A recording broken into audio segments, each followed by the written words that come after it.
Good morning from Snake Mountain Boat Works on Friday, December 2nd.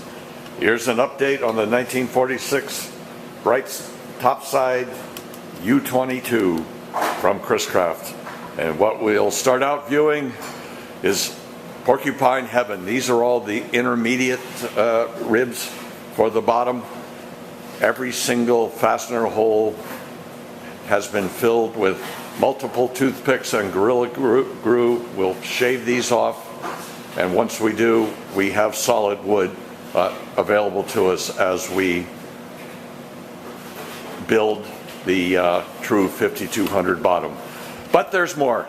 There's a lot more, and I am going to ask John to take it away. We'll start right here and then keep going. Well, these are some of the frame pieces that we took out.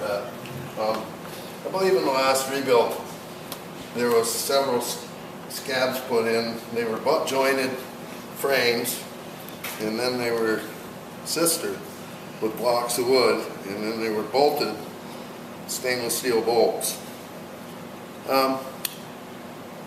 Probably not as strong as a solid frame member, but because the guy only took the boat part way apart last time he did it, he wasn't capable of putting in a full-length frame. Because we took the keel off the boat, we lifted up the keel after we flipped the boat, and that enables us to actually build full frames and put the full frame in place without shortcutting the frame so that it'll slide in with the keel in it. So basically, John, if I'm understanding, the guy just shortcutted it and didn't spend the 3 or 4 hours it would have taken to release the keel, in which case he could have actually fabricated complete frames where needed. And in several cases on this, now that I realize that the scarf joints were due to not taking it apart as complete as we did. There's also, with the scarf thin pieces, I found actually four frames that are scarf jointed, but then we found some broken brace members, because in between each frame, it gets framed from each side, but in between each frame we have a member that holds the two frames together. So this one here is got a piece broke off it, but it's also split right here, and eventually would look like this one right here, which is supposed to be joined like that. And then we have another frame member where there's a section missing out on the end here. Just as easy to make a new one as to do anything with that one. These blocks of wood, oil soaked and old blocks of wood. Those are all backing blocks, right? Backing blocks for the bottom boards. So we're fabricating those anew as well. We fabricated them anew, and these are the backing blocks. These are the frames that we actually took out and cleaned up and saved, which are in good shape, not broken up. And the next step with all of those, they've had multiple coats of CPES supplied, and now we'll bilge paint them before installing them. We'll put a coat of bilge paint on them, install them. When the boat is flipped back over, we'll do another coat of bilge paint throughout the whole hull. These are the new frames that replace the broken ones. This is one of the frames that I just showed you. This is the one that the piece broke off right here, and this is the one that was split right in two.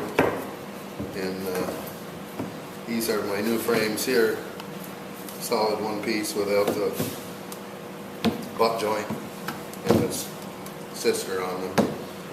This one is kind of an alternative to the butt joint and the sister on it, because the front frame I chose not to take out the complete side frame. So what I did here is, I'll show you what they did have.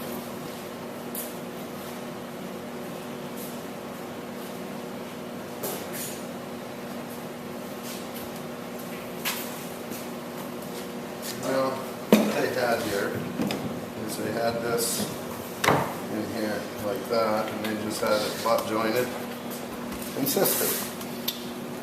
And that's probably not as strong as I've come up with a scarf joint. Piece locks in there with a scarf joint, and will be all epoxied together because it is supposed to be one board. But then I am going to back it where this is hidden in front of this frame member, and I will put this on there as more support.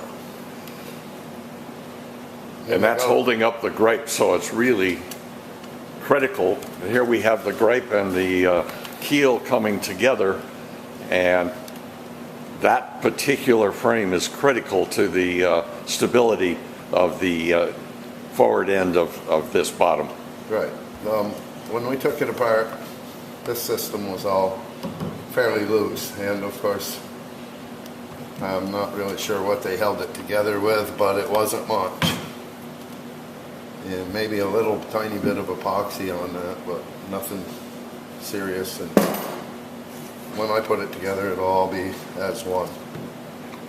So, well, that's our update on December 2nd on the 1946 Chris-Craft U22 Brightside. Plywood will be going on soon. True 5200 bottom is not that far away. Thank you so much from Snake Mountain Boat Works.